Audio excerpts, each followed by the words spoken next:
Hello, welcome back or welcome to my channel. It is Sunshine Lorena and I'm coming at you with a very late April wrap up.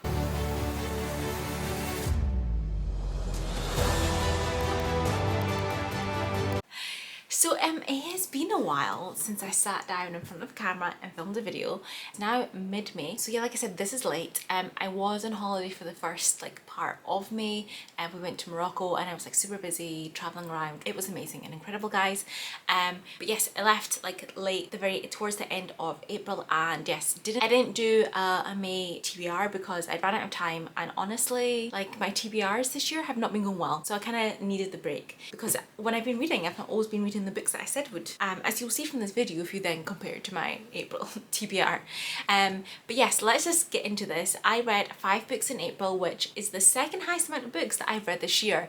The first one being January with 10, so literally double, and we don't speak about those other months in between.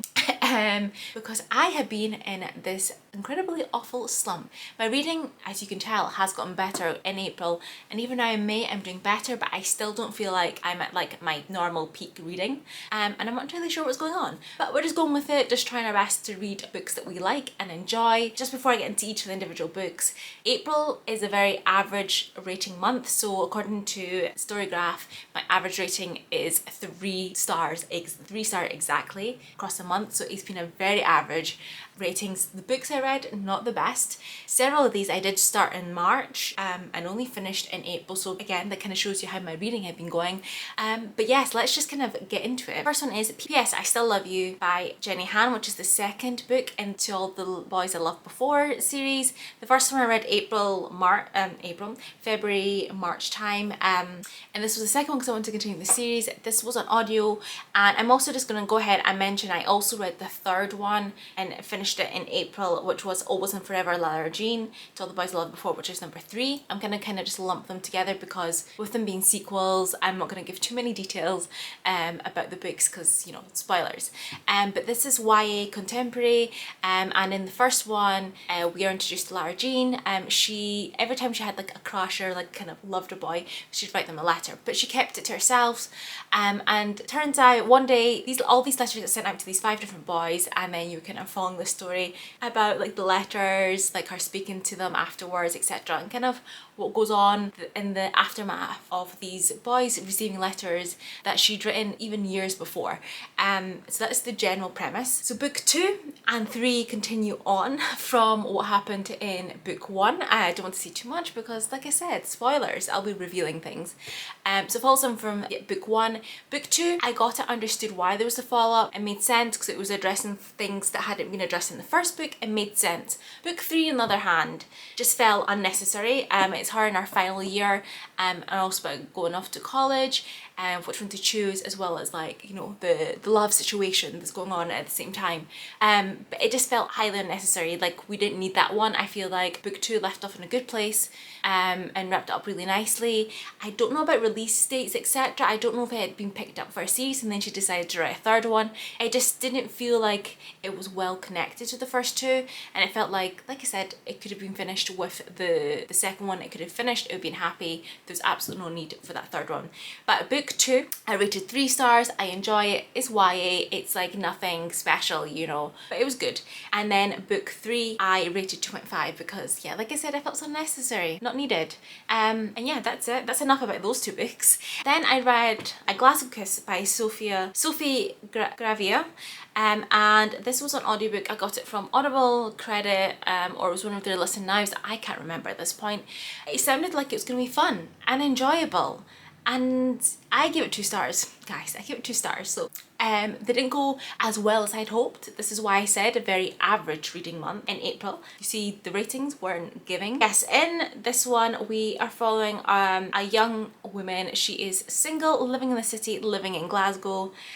And yes, she is approaching 30. She hasn't found someone, she isn't with someone, and she's turning to online dating and going through the online dating kind of apps, pool dating situation in order to try and find someone for herself. And it's supposed to be about her hilarious escapades, these dates, the whole situation.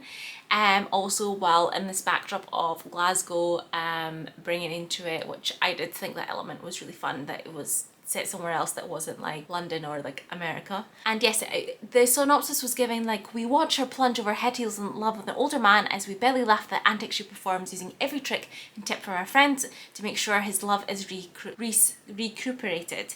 But will it pay off, and will she finally find love in Glasgow City?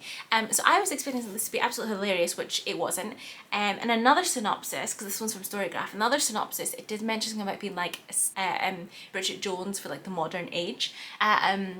Unfortunately, it took things from Bridget Jones that were like not for the modern age. She does constantly mention about her weight and like those kind of like fat shaming comments, etc. Things that did feature in Bridget Jones, which was written in a very different time, which was more normal for society. Not that it was right, but that was okay at the time. Whereas this was written in like 2020, and it's just like, certain things shouldn't have been in this. Like, it's not like, you know, we don't do that anymore, guys.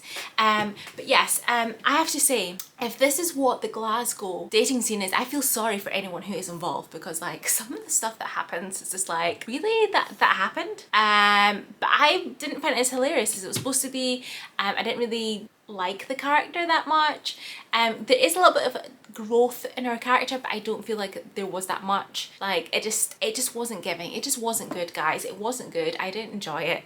It wasn't funny like it was supposed to be, and I kept listening to it being like, yeah, I'm sure this is gonna get better. It doesn't, and I don't know what my hair's doing. It didn't get better, but I was happy when it was finished, and we're gonna leave it there. Next up was Vera One's Unsolicited Advice for Murders by Jessie Sutano, and I actually started this in March because it came out in March, because it was an art copy I was reading, and I didn't finish it until April. Again, you can see how my reading was going. But this is from the same author who wrote Dial A for Aunties, and then the follow-up. So I had high hopes, guys. I had high hopes. I was expecting this to be funny based on the synopsis, and I will tell you just now what happens in this. So I was expecting to laugh a lot and really enjoy it. But what happened in this one follows our main character, Vera Wong, in case you didn't guess. And she's this like lady who is in her late 60s. She's living in Chinatown in San Francisco. She has like this tea shop, which doesn't seem to be doing too well.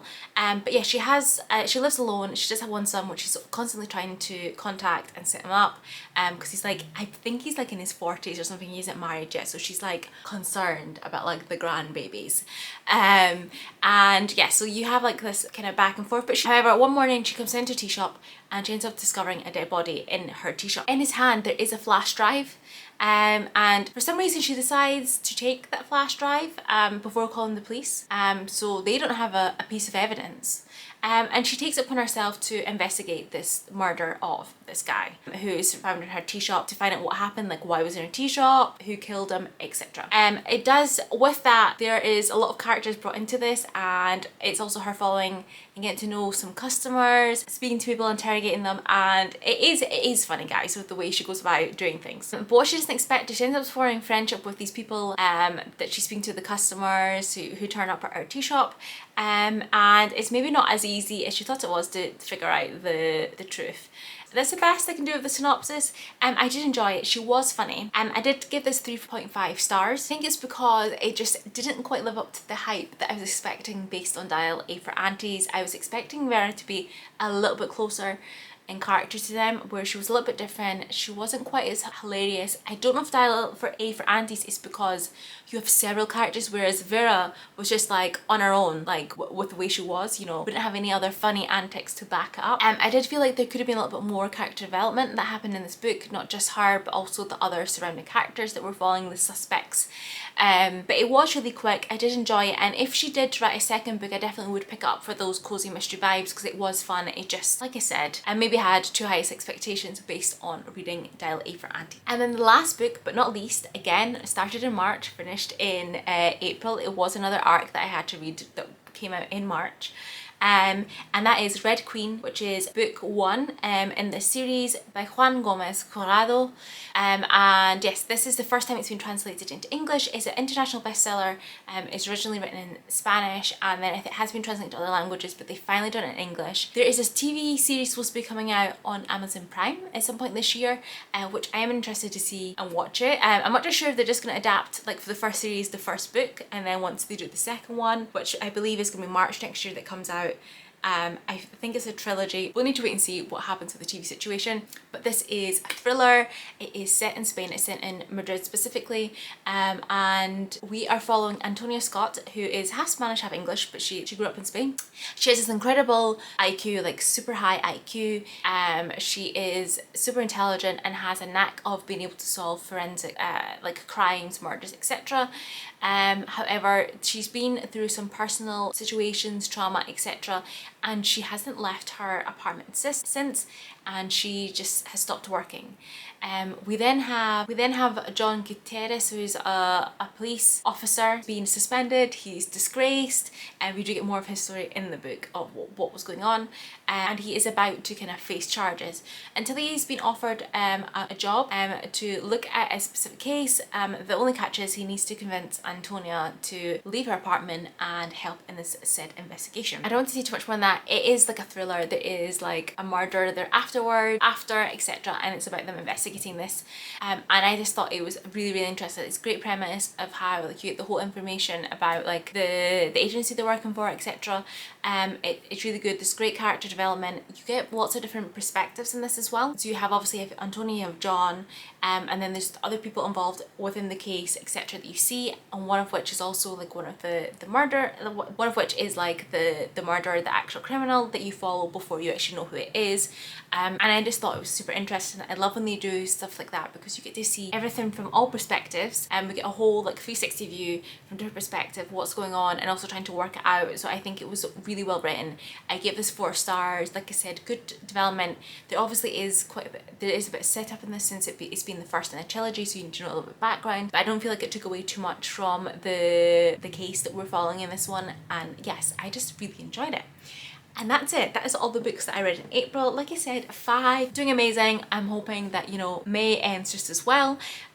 Thank you so much for watching. I am hopefully going to get back to posting a little bit more regular content on here. Just bear with me because, like I said, super slumpy. But thank you so much for watching. Let me know if you've read any of these. If you do want to read any of these, hit that like button, hit subscribe if you want to see more content from me, and I will hopefully see you in the next one. Bye! Hello, welcome back. It's now like mid-April. No, mid-May, guys. It's